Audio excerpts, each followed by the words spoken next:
तो last episode के अंदर हमने देखा था हाओचेन ने मारकर उसकी ताश को फेंग को दे दिया होता है। हम देखते हैं फेंग ने उस ताश की पावर को अपने अंदर एब्सॉर्ब कर लेता है। फिर हाओचेन ने अपनी किसी टेक्निक की मदद से वहां पर एक टेम्पल को कुछ कर दिया था, जिस वजह से सभी डीमन को ऐसा लग रहा था कि एक टेम्पल उनके कब्जे में आ चुका है, जिस वजह से डीमन लॉर्ड के सक्सेसर काफी खुश हो गया था। अब इस पार्ट के स्टार्टिंग में हाओचेन दूसरी टेम्पल को बचाने के लिए निकल जाता है। फिर हमारा सीन शिफ्ट होकर डीमन लॉर्ड के सक्सेसर पे आ गया। डीमन लॉर्ड सक्सेसर का साथी कहता है कि आपने जो मुझसे कहा था मैंने वो कर दिया है। अब ये सुनकर डीमन लॉर्ड का सक्सेसर और भी खुश हो गया। वो कहता है फिर इंतजार किसका कर रहे हो, फिर चलो। ये कहते हुए वो दोनों वहाँ से निकल गए। अगले सीन में हम सीमा सियान को देखते हैं जो कि एक डीमन से फाइट कर रहा था। सीमा सियान और उसके बाकी के साथी उस डीमन को से लड़ने की कोशिश करते हैं। हम देखते हैं वो सभी मिलकर भी उस डीमन को टक्कर नहीं दे पा रहे थे। उस डीमन की ताकत बहुत ज्यादा होती है। तभी वहाँ पर फेंग भी आ गया जो कि अपने एक टीममेट को बचाते हुए उस डीमन से लड़ने की कोशिश करता है, लेकिन वो डीमन फेंग के हमले को डॉज करते हुए उससे भी घायल करने में सक्षम हो जाती है। अब ये देखकर तो सभी लोग परेशान हो गए थे, इसकी ताकत आखिर कितनी है। यहाँ पर ये तीनों मिलकर भी इस डीमन को संभाल नहीं पा रहे थे।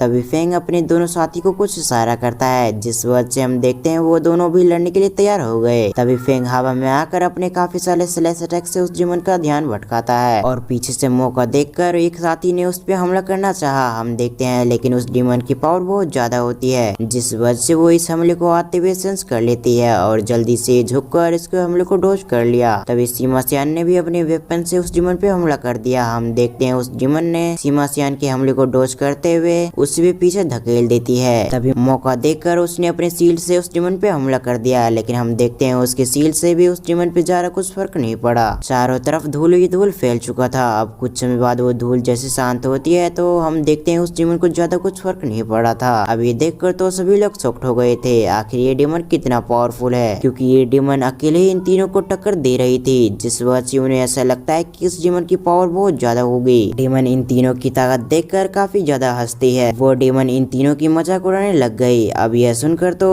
उस लड़की को काफी गुस्सा आ गया। वो गुस्से में आते हुए अपने शील्ड से इस डीमन पे हमला कर देती है, लेकिन हम देखते हैं उल्टा उस डीमन ने ही उसके शील्ड से उस पे हमला कर दिया, जिस वजह से हम देखते हैं वो काफी घायल हो गई थी। लेकिन बीच में फेंग आकर उस लड़की को बचा लेता है, जिस वजह से हम देखते हैं वो लड़की यहाँ पर बार बार बच गई थी, नहीं तो अभी तो वो काफी ज्यादा इंजर्ड होने वाली थी। अगले सीन में हम एक डीमन को देखते हैं जो कि वुड टेम्पल के सील को तोड़ने की कोशिश कर रहा था। कुछ ही समय के अंदर उसने वुड टेम्पल के सील को तोड़ दिया, जिस वजह से वो डीमन काफी खुश हो गया था। अब वो अंदर जा पाता उससे पहले ही एक स्लैश अटैक उसकी तरफ बढ़ने लग गया। अब इस स्लैश अटैक को उस डीमन ने भी महसूस कर लिया था, जिस वजह से वो जल्दी से उस अटैक को डॉज करता है। हम देखते हैं वहाँ पर लिंक, सायर और वो छोटी लड़की आई हुई थी। अब इन्हें देखकर तो वो डीमन और भी गुस्से में आ चुका था। वो कहता है अगर तुम कुछ समय बाद आते तो तुम्हारा क्या बिगड़ सकता था, लेकिन अगर तुम्हें बीच में आकर तुम्हें मरना है तो यही सही। ये सब कहते हुए उससे काफी गुस्सा आ रहा था, इसीलिए वो अपने एक अटैक तैयार करते हुए सायर पे कर दिया। लेकिन हम देखते हैं सायर अपने नाइफ का इस्तेमाल करते हुए इस अटैक को खत्म कर देती है और उससे कमबैक फाइट करने के लिए अपने काफी सारे क्लोन को निकाल लेती है और उस डीमन से लड़ने के लिए चली गई। हम देखते हैं ब्रदरली अपनी पावर को इस्तेमाल करते हुए उस डीमन पे हमला करने की कोशिश करता है, लेकिन उल्टा वो हमला सायर को ही लगने वाला था, लेकिन सायर ने सही समय पे उस हमले को डॉज कर लिया। अब ऐसा एक बार नहीं, दो बार नहीं, बल्कि बार बार हो रहा था, जिस वजह से सायर उससे कहती है तुम छोड़ दो, मैं इसे संभाल सकती हूँ। लेकिन दूसरी तरफ ब्रदरली कहता है नहीं, मैं इस डीमन को नहीं छोड़ूंगा, और बार बार वो सायर से भी माफी मांग रहा था। दूसरी तरफ हमारा सीन शिफ्ट होकर पिंक वाली लड़की पे आ गया जो कि सायर की मदद करने के लिए अपने एक बीस्ट को समन करती है, लेकिन हम देखते हैं वहाँ पर एक भेड़ आ गया जो कि सीधा सायर के पास जाकर उसे ही परेशान करने लग गया। अब इस वजह से तो वो लड़की भी खुद परेशान हो गई थी। वो कहती है मैं तो एक यूजलेस पर्सन हूँ। सायर बार बार उन दोनों से कह रही थी कि तुम दोनों मेरी मदद मत करो, मैं खुद ही इस डीमन से हैंडल कर सकती हूँ। लेकिन दूसरी तरफ से वो दोनों हार मानने के लिए तैयार नहीं थे। वो बार बार अपनी अपनी पावर का इस्तेमाल करते हुए सायर को ही परेशान कर रहे थे,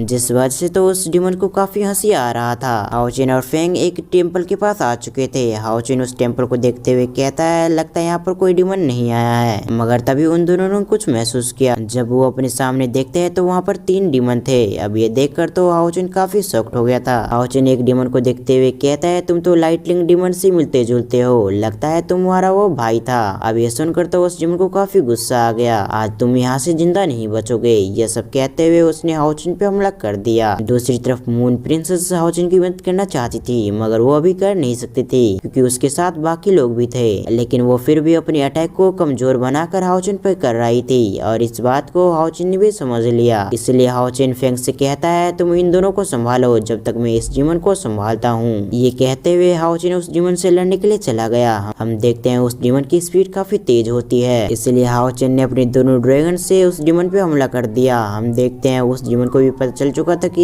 ये हमला काफी पावरफुल है, इसलिए वो अपने पावर को बढ़ा देता है, जिस वजह से वो हाओचुन के हमले को काफी आसानी से रोक पा रहा था। हाओचुन ने अपने मन में सोचा, इसकी पावर भी मेरी जितनी ही है, मगर इसकी स्पीड बहुत ज्यादा है, इसलिए मुझे कुछ भी करके इसकी स्पीड को कम करनी होगी या फिर मुझे अपनी स्पीड को तेज करना होगा। ये सब सोचते हुए वो कुछ सोचने लगा। इसी दौरान उस डिमन ने हाओचुन पे हमला करके उसे घायल कर दिया था, जिस वजह से हम देखते हैं हाओचुन के मुंह के साइड से ब्लीडिंग होने लग गया था। तभी हाओचुन ने अपनी एक टेक्निक की मदद से अपनी स्पीड को ड्रैगन की स्पीड की जितना कर लिया। अब इस वजह से वो डिमन हाओचुन को नहीं देख पा रहा था। मौका देखकर हाओचुन ने उस पे एक पावरफुल हमला कर दिया, जिस वजह से वो डिमन दूर जाके गिर जाता है। हाओचुन ने इसी मौके का फायदा उठाकर अपने काफी सारे क्लोन को क्रिएट कर लिया। अब हाओचुन अपने क्लोन के साथ उस डिमन पे हमला कर पाता, उससे पहले उस डिमन ने अपनी बैटल आर्मर को पहन लिया, जिस वजह से उस डिमन की ताकत काफी ज्यादा हो गई थी। उसने जल्दी से हाओचुन पे हमला करते हुए उसे पीछे धकेल दिया। हाओचुन अपने मन में कहता है, इस डिमन ने तो अपने बैटल आर्मर को पहन लिया है, जिस वजह से इसकी ताकत काफी ज्यादा हो चुकी है। गॉड ऑफ नेचर ने जो मुझे सील दिया था उसका इस्तेमाल तो मैंने पहले ही कर लिया है, अभी वो सील फेंग के पास ही है, लेकिन वो तो अभी दोनों प्रिंसेस से लड़ रहा है। लेकिन तभी उस डिमन ने अपनी किसी पावर का इस्तेमाल करते हुए वहाँ पर काफी सारे डिमंस की सोल को लेके आ गया। अब वो सभी डिमन की सोल हाओचुन को पकड़ के उसे एब्जॉर्ब करने लग गया, जिस वजह से हाओचुन काफी परेशान हो चुका था। लेकिन तभी हम देखते हैं सामने से मून प्रिंसेस आ रही थी। वो हाओचुन की तरफ आते हुए कहती है, मैंने तुमसे जो कहा था कि मैंने तुम्हारे लिए एक सरप्राइज रखा है वो अभी बाकी है। अब वो सरप्राइज क्या है ये तो हमें अगले पार्ट में पता चलेगा। अब इसी के साथ ये पार्ट यहाँ पर एंड होता है। अब अगर आपको एक्सप्लेनेशन अच्छा लगा तो वीडियो को लाइक करके चैनल को सब्सक्राइब कर लें और साथ ही साथ बेल आइकन को भी प्रेस जरूर कर दें।